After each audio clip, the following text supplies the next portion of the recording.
Assalamualaikum dear students. Today we are going to read and translate the poem Stopping by Woods on a Snowy Evening of English class 9 unit number 8. After that we will do the exercise and summary of the poem. Stopping by Woods on a Snowy Evening by Robert Frost. Whose woods these are I think I know. ये किसके जंगल हैं मेरा ख्याल है मैं जानता हूँ. His house is in the village though. अगरचे उसका घर गांव में है. He will not see me stopping here. वो मेरा यहाँ ठहरना नहीं देखेगा. To watch his woods fill up with snow. कि उसके जंगल को बर्फ से ढका हुआ देखने के लिए. My little horse must think it queer. मेरे छोटे घोड़े को ये बात बहुत अजीब लगेगी. To stop without a farmhouse near. कि ऐसी जगह पर ठहरना जहां करीब कोई फार्म हाउस नहीं है. Between the woods and frozen lake. जंगल और जमी हुई झील के दरमियान. The darkest evening of the year. साल की तारीक तरीन शाम के वक्त. He gives his harness bell a shake. वो अपने गले में पड़ी हुई घंटी को हिलाता है. To ask if there is some mistake. ये पूछने के लिए कि कहीं कोई गलती तो नहीं हो गई. The only other sounds sweep. दूसरी वाहिद आवाज हवा के गुजरने की है. Of easy wind and downy flake. अच्छी हवा की और बर्फ के गालों की. The woods are lovely, dark and deep. जंगल बहुत प्यारा, तारीक और घना है. But I have promises to keep. लेकिन मुझे अपने वादे पूरे करने हैं. And miles to go before I sleep. और मुझे सोने से पहले मीलों सफर तय करना है. And miles to go before I sleep. और मुझे सोने से पहले मीलों सफर तय करना है. Theme of the poem is. The poem points out at the attractive and exciting beauty of nature and simultaneously hints at the need to carry on with the daily affairs of life. The world of fantasy is very inviting, but one must maintain balance between the world of reality and imagination. Now you will see the word meanings given in the glossary. First word is woods, forest, jungle, queer, strange, ajeeb, harness, control, kabu, downy, soft, feathery, narm, flake. Very small loose mass of snow, बर्फ का गाला. Comprehension. Answer the following questions. The first question is, who is the speaker in the poem? Answer is, the poet Robert Frost is the speaker in the poem. Number 2, whom does the speaker refer to in the first stanza of the poem? Answer, he refers to the owner of the woods in the first stanza of the poem. Question number 3, why does the speaker stop on the darkest evening of the year? Answer, he stops there because he was attracted by the beauty of nature. Question number 4. Why does the horse impatiently await the next move of his master? Answer is, the horse impatiently awaits the next move of his master because it knows that that was not a place to stop as per usual routine, as there was no farmhouse nearby. Question number 5. The speaker in the poem is captivated by the beauty of nature. Why doesn't he stop for long to enjoy nature's beauty? Answer. He doesn't stop for long to enjoy the nature's beauty because he had no time as he had to keep his promises. Some statements are directly supported by the poem. Some are inferences based on evidences from the text, while some are not supported by any. we will see that which statement belongs to which part. Number one, it is cold and dark winter. So this statement is directly supported by the poem.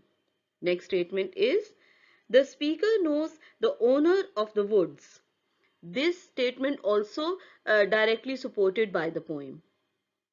The speaker feels guilty about stopping in the woods. No, this is not correct because he did not feel any guilty. So this statement not supported by any evidence. The next statement is, the speaker thinks about his commitments and restarts his journey. So this statement is not given in the poem but inference based on some evidence from the poem. The speaker is tired and wants to rest. This statement is also not given in the poem but inference based on some evidence from the poem. The horse feels strange to stop unexpectedly. So this statement is directly supported by the poem. The speaker appreciates the beauty of the nature. This statement is also directly supported by the poem. Paraphrase the following. The woods are lovely, dark and deep, but I have promises to keep, and miles to go before I sleep, and miles to go before I sleep. In these lines, the poet is praising the beauty of the woods. According to him, the forest was very beautiful, dense and dark, and he could watch it for hours. But he had to cover a long distance to fulfill his promises. He also wanted to have a sleep as he was tired, but he could sleep only after completing his task. Underline the words and phrases that depict clear imagery in the poem. We have read the poem and I think the following phrases depict clear imagery in the poem. You can underline in your books. Number one, woods fill up the snow. Number two, harness bells shakes. Number three, the darkest evening of the year. Number four, easy wind and downy flake. Identify alliterations and metaphors in the poem. First of all, we will see what are the alliterations. Alliterations are words that start with the same sound. They are often used in poetry and storytelling to create a musical or rhythmic effect. The alliterations given in this poem are whose, woods, his, house, dark, deep. Now we will see what are the metaphors. Metaphors are figures of speech that compare two things that aren't alike but share a common quality or characteristic. The metaphor given in this poem is sleep, and that stands for death. Here are some word opposites in meaning. Match the columns. The first word is village, and the opposite of village is city. Stopping. Opposite of stopping is moving. Snow. Opposite of snow is water. Frozen. Opposite of frozen is melt. Darkest. Opposite of darkest is brightest. Sound. Opposite of sound is silence. Downy. Opposite of downy is hard. Deep. Opposite of deep is shallow. Circle the correct options. A statement is given and there are three options. We will choose the correct option. Number one statement. The poem is suggestive of profound thoughts about option A scene of woods in winter. Option B, reality of life. Option C, a song of enjoyment. And the correct answer is option A scene of woods in winter. Number two, The poem presents a conflict between option A, the poet and his friend, option B, the obligations of life and desire to escape from them, option C, the poet and forces of nature. And the correct answer is option B, the obligations of life and desire to escape from them. After reading the poem, we, option A, feel fed up of life.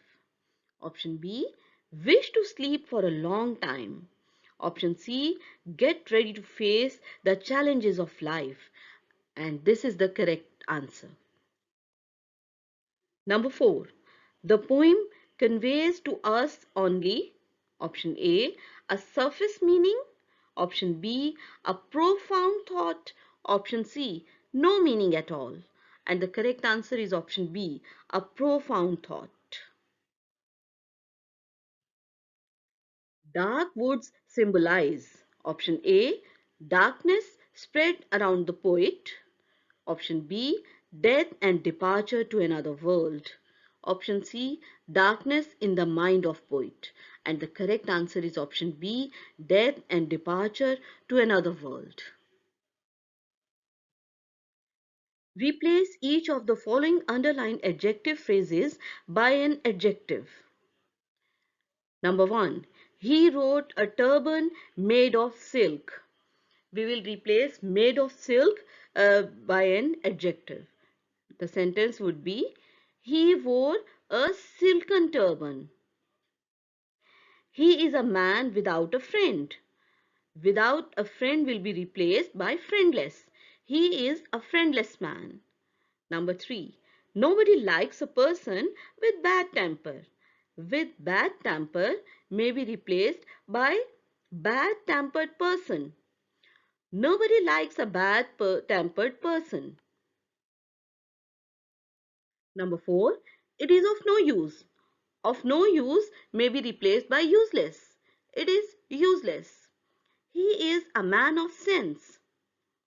He is a sensible man. Man of sense will be replaced by sensible man.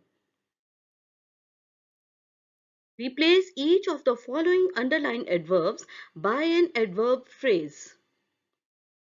Number 1. The pigeon flies swiftly.